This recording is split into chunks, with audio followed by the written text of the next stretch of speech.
हर परिवार एक घर में आपका स्वागत है। दिवाली में लक्ष्मी घर आए, इससे बेहतर क्या हो सकता है। नई गाड़ी से लेकर सोना चांदी, कंपनियों के शेयर और प्रॉपर्टी, इन सब की डिमांड इस त्योहार पर बढ़ जाती है। आज हम चर्चा करेंगे प्रॉपर्टी एज एन इन्वेस्टमेंट, क्या फायदे हैं रियल एस्टेट में निवेश करने के। हमसे जुड़ रहे हैं आज के शो पर प्रदीप अग्रवाल जो CMD हैं सिग्नेचर ग्लोबल के, और अभिषेक किरण गुप्ता, फाउंडर CRE मैट्रिक्स। आप दोनों का स्वागत है और दिवाली की बहुत सारी शुभकामनाएं आप दोनों को। आपको भी मनीषा, एकदम आपने दिवाली के कपड़े रंग पहना हुआ है, so thank you so much. चलिए, पहला सवाल मैं ये पूछूंगी, और प्रदीप जी, RBI की पब्लिश रिपोर्ट्स अगर आप देखें तो उन आंकड़ों से ये साफ होता है कि भारतीय परिवारों का सबसे ज्यादा पैसा प्रॉपर्टी में ही निवेश होता है। इसका क्या खास कारण है? क्या सिक्योरिटी जो है, फीलिंग, वो काफी है इन्वेस्टमेंट के लिए? बिल्कुल मनीषा जी, सबसे पहले आपको और आपके व्यूअर्स को दीपावली की बहुत बहुत शुभकामनाएं। बिल्कुल आपने ठीक कहा, हमेशा रियल एस्टेट एक ऐसा चैप्टर रहा है, एक ऐसा इन्वेस्टमेंट रहा है कि वो हर इंडियन के लिए एक आइडियल इन्वेस्टमेंट है।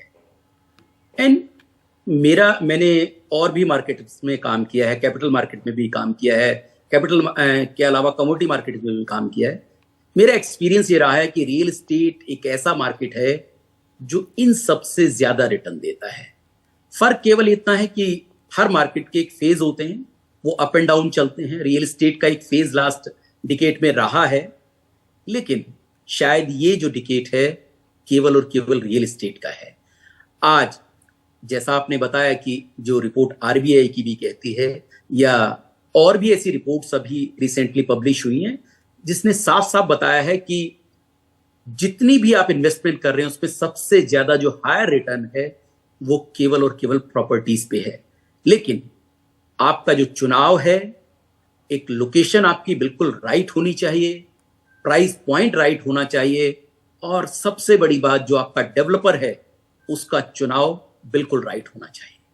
आपने 3 बहुत महत्वपूर्ण बारीकियां बता दी हैं। चलिए अब अभिषेक से बात करते हैं। अभिषेक, आप सहमत हैं कि रियल एस्टेट ज्यादातर तक जो है सुपीरियर रिटर्न्स दे सकता है? क्योंकि अगर हम सेंसेक्स से कंपेयर करें तो ऐसा माना जाता है कि स्टॉक मार्केट ही बेस्ट रिजल्ट्स देता है और बेस्ट है इन्वेस्टमेंट के हिसाब से।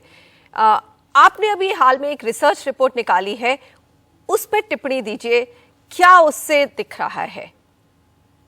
मनीषा, सबसे पहले अगेन सब दर्शकों को बहुत बहुत शुभ दीपावली। 2 साल बाद आ रही है तो मैं तो बहुत ही एक्साइटेड हूँ। अब ये रिपोर्ट पे आते हैं। रिपोर्ट का मैं आपको संक्षेप में बताता हूँ। हमने लास्ट 10 साल में जितनी भी हिंदुस्तान में एसेट क्लासेस हैं उनका रिटर्न्स को कंपेयर किया। एंड मैं आपको एक सिंपल सेंटेंस में समझाता हूँ। अगर दर्शकों ने 10 साल पहले 10 लाख रुपए इन्वेस्ट किए थे स्टॉक मार्केट में, उसका 3 गुना हो गया 10 साल में, 30 लाख हो चुका होगा। रियल एस्टेट कमर्शियल ऑफिसेस खरीदे होते तो दैट वो हो जाता 29 लाख्स, विच इज काफी स्टॉक मार्केट के आसपास ही है, तो काफी कॉम्परेबल है। रेसिडेंशियल में अगर किया होता तो वो हो गया होता 20 लाख, तो वो हुआ है 2 गुना हो गया है। पर अगर आपने गोल्ड पे किया होता, जो गोल्ड हिंदुस्तान का सबसे फेवरेट इन्वेस्टमेंट रहा है कितने सालों, सबको बहुत पसंद है, वो आपका 10 का सिर्फ 17 हुआ होता। और सिल्वर में किया होता तो माइनस होता, 10 लाख का अगर आज आपका 9 लाख होता।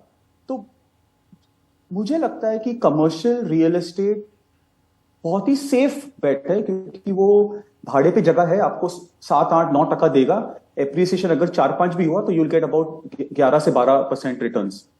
रेसिडेंशियल में आपको बहुत बारीकी से देखना पड़ेगा, जैसे प्रदीप जी ने कहा कि आपको जगह, लोकेशन, डेवलपर कैसा है, टाइम पे दे रहा है कि नहीं, आपको मल्टीपल शायद मिल जाए, पर अगर आपको डिले हो गया वो प्रोजेक्ट तो आपका पूरा जो रिटर्न ऑन टाइम पे जो रिटर्न है वो खत्म हो जाएगा, IRR आपका 0 हो जाएगा।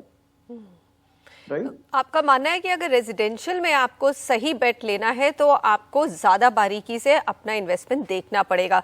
प्रदीप जी, मुझे ये बताइए कि बहुत सारे इकोनॉमिस्ट हैं जिनको हम एक्सपर्ट पंडित्स मानते हैं, वो कहते हैं कि रेजिडेंशियल की एक साइकिल होती है, जो आपने भी कही।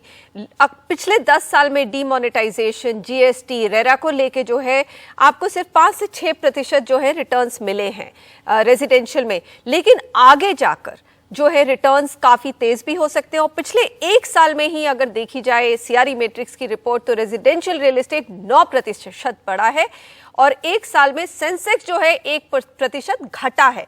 यानी कि एक कॉन्ट्ररी एसेट भी मान सकते हैं उसको, कि जो आपका स्टेबिलिटी लाता है पोर्टफोलियो में।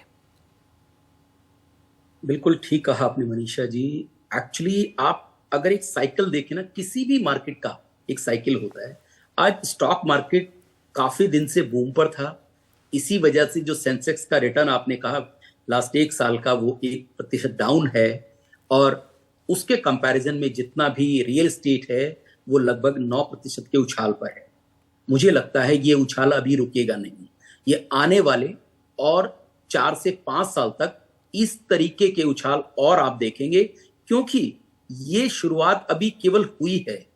क्योंकि रियल एस्टेट का आप देखें पिछले 5-7 साल में कोई भी प्राइस इंप्रूवमेंट हुआ नहीं था, और अब लोग धीरे धीरे जैसे जैसे एक कॉन्फिडेंस बिल्टअप होता जा रहा है, रेरा के बाद एक काफी ज्यादा जो अनसर्टेनिटी बनी रहती थी वो कहीं ना कहीं क्लियर हुई है।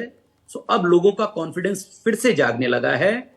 और यानी क्योंकि मैं इस इंडस्ट्री से बिलोंग करता हूं तो मैं थोड़ा बायस भी हो सकता हूं, लेकिन जो मेरा एक गट फीलिंग कहती है, मुझे लगता है कि अगले 5 साल में सबसे ज्यादा बेहतर रिटर्न रियल एस्टेट देने वाला है, और रियल एस्टेट में जो रेजिडेंशियल है उसका रिटर्न बहुत बेहतर रहने वाला है। अभिषेक, आप ये मानते हैं कि अगले 5 साल में साइकिल बदल सकती है? अभी तक कमर्शियल रियल एस्टेट ने ज्यादा रिटर्न्स दिए हैं, आगे जाके रेजिडेंशियल ज्यादा दे सकता है या बराबर? कुछ हमें इंडिकेशन दीजिए डेटा को देखकर। अगर मैं बॉम्बे में रहता हूं तो मैं बॉम्बे की बात करूंगा। आई लव माय पीएम, सो आई से मोदी जी का जो अहमदाबाद का बुलेट ट्रेन है, अगर वो बन जाता है तो अहमदाबाद बॉम्बे से 2 घंटा दूर हो जाएगा।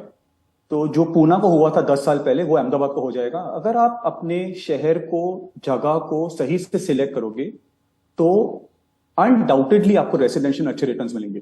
पर अगर आप बोलते हो कि कोई बॉम्बे से शहर में अगर 50,000 रुपीज पर स्क्वायर फुट, 50,000 रुपया उस जगह का रेट है अभी, can the 50,000 become 1 lakh? 50,000 1 lakh हो सकता है, वर्सेस अगर 5,000 है कोई जगह, वो अगर 10,000 हो सकती है। मेरे ख्याल say that can happen faster, वो जल्दी हो जाएगा कंपेयर टू 50 गोइंग टू 100। तो बी अफोर्डेबल, जो ग्रोथ एरियाज है उनको सिलेक्ट करिए, और जो एस्टैब्लिश एरियाज उनसे दूर रहिए, एंड लेवरेज मत लीजिए बिल्कुल भी। 8%, 9% पे आप इंटरेस्ट पे अगर आप घर खरीद रहे हैं इन्वेस्टमेंट के लिए, तो मैं हाथ जोड़ के विनती करता हूं, मत करिए। खरीदने के लिए ग्रेट टाइम। आपने मुंबई और अहमदाबाद की बात की है, तो मैं जरा प्रदीप जी से बात करूंगी एनसीआर की। प्रदीप जी, एनसीआर में ग्रोथ एरियाज कौन से हैं और क्या रिटर्न्स मिल सकते हैं?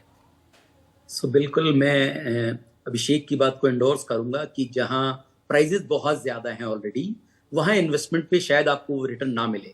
लेकिन दिल्ली एनसीआर एक ऐसा एरिया है जहां जो प्राइजेस हैं वो अभी भी काफी लो हैं। क्योंकि आप ये देखिए, जो मेट्रो सिटी है वो इस वक्त उसकी पॉपुलेशन लगभग 30 मिलियन के नियर अबाउट है। आने वाले 2035 तक इसकी जो पॉपुलेशन है लगभग 43 मिलियन के नियर अबाउट हो सकती है, ऐसा एक अनुमान है। तो इन लोगों के लिए घर चाहिए। और अगर दिल्ली एनसीआर की बात करें तो बहुत सारे डेवलपर्स यहाँ एक्टिव नहीं है। तो मुझे लगता है जो सप्लाई है वो कहीं ना कहीं कम रहने वाली है और घरों की डिमांड ज्यादा रहने वाली है। इससे मुझे लग रहा है कि शायद जो आने वाले वक्त में पर्टिकुलर दिल्ली एनसीआर में प्राइस अप हो सकते हैं। अगर मैं गुरुग्राम की बात करूं तो इंफ्रास्ट्रक्चर का बहुत तेजी से यहां निर्माण हो रहा है। ऐसे में जैसा अभिषेक ने भी कहा कि ऐसे एरिया जहां पर इंफ्रास्ट्रक्चर के ऊपर जोर है, उन एरियाज में आप अपनी इन्वेस्टमेंट करिए। यस, मैं इनकी इस बात से बिल्कुल सहमत हूं। अगर आप इन्वेस्टमेंट कर रहे हैं तो आप होम लोन लेकर इन्वेस्टमेंट ना करें, लेकिन अगर आपको अपना घर खरीदना है तो बिल्कुल भी देरी ना करें। चलिए, आप दोनों का बहुत बहुत शुक्रिया। ये एक इम्पॉर्टेंट कॉन्वर्सेशन है दिवाली के आसपास। आप सबकी भी दीपावली शुभ हो, मंगलमय हो और समृद्ध हो।